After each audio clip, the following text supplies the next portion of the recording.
From Washington, this is VOA News.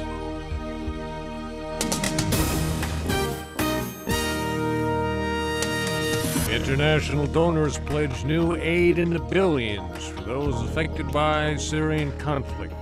The EU proposes new measures to fight extremism. I'm Ray Kougell reporting from Washington. United Nations Secretary General Ban Ki-moon says international donors have pledged more than $2.4 billion to help those affected by the fighting in Syria. His announcement came Wednesday following a donors conference in Kuwait. We get details from VOA's Scott Stearns. UN Secretary General Ban Ki-moon says more than 9 million Syrians urgently need humanitarian assistance, nearly half of them children. Military attacks continue to target schools, healthcare facilities, and residential areas. In its largest ever combined humanitarian appeal, the United Nations is asking for $6.5 billion through the end of this year for food, water, medical care, and shelter. Kuwait's Emir, Sheikh al-Ahmed al-Sabah, opened this conference with a pledge of $500 million.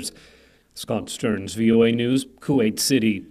A series of bomb attacks in Iraq killed at least 73 people, while government forces have lost more ground in western Anbar province to Sunni militants linked to al-Qaeda.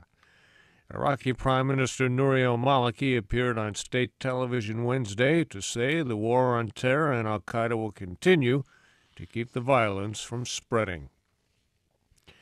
Egyptian officials are tallying up the ballots after 2 days of voting for a referendum on a new constitution. The official results are expected by the end of the week, but observers say there's really no doubt to what's going to happen, that the new constitution will be approved. It would be replacing the pro-Islamic charter adopted in 2012 under former President Mohamed Morsi. Election monitors report Wednesday's voting was mostly trouble-free. The U.S. Senate Intelligence Committee says the 2012 deadly assault on the American diplomatic compound in Benghazi, Libya, was preventable. A bipartisan report released by the committee blames the State Department and the intelligence community for failing to increase security enough to address terrorist threats in the area. The terrorist attack killed 4 Americans, including the U.S. ambassador to Libya, Christopher Stevens. The European Union's executive arm is proposing new measures to fight extremism in Europe. Lisa Bryant has more from Paris. European Union Home Affairs Commissioner Cecilia Malmström says hundreds of Europeans have left to train and fight in countries like Syria, Sudan, and Somalia. An exodus, she says, is influenced by extremist propaganda and recruiters.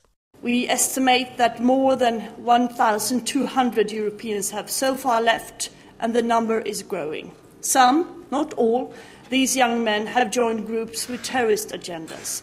They have been trained and hardened in war, and they can pose a threat to our security upon their return from a conflict zone. Malmström spoke at a press conference in Brussels Wednesday, in which she unveiled a 10-point toolbox against extremism. She says not enough European countries are facing up to the threat. Lisa Bryant for VOA News, Paris. Afghan President Hamid Karzai lashed out at the United States Wednesday over a joint U.S.-Afghan military operation in an eastern province that he says killed 8 civilians, including 7 children. Mr. Karzai accused President Obama of not honoring earlier pledges to limit U.S. military operations near civilians in his country. The U.S.-led military coalition confirmed the incident, but said the military operation in Parwan province was planned by Afghan special forces. The U.S. National Security Agency is reported to have implemented malicious software in about 100,000 computers worldwide, allowing the United States to conduct surveillance on those machines and create a digital highway for launching cyber attacks. The New York Times cites NSA documents, U.S. officials, and computer experts. The Times story comes as President Obama prepares to announce Friday changes he wants to make in the scope of the NSA's spying. The International Monetary Fund says that the global economy should strengthen in 2014, but that growth is too low, too fragile, and too uneven.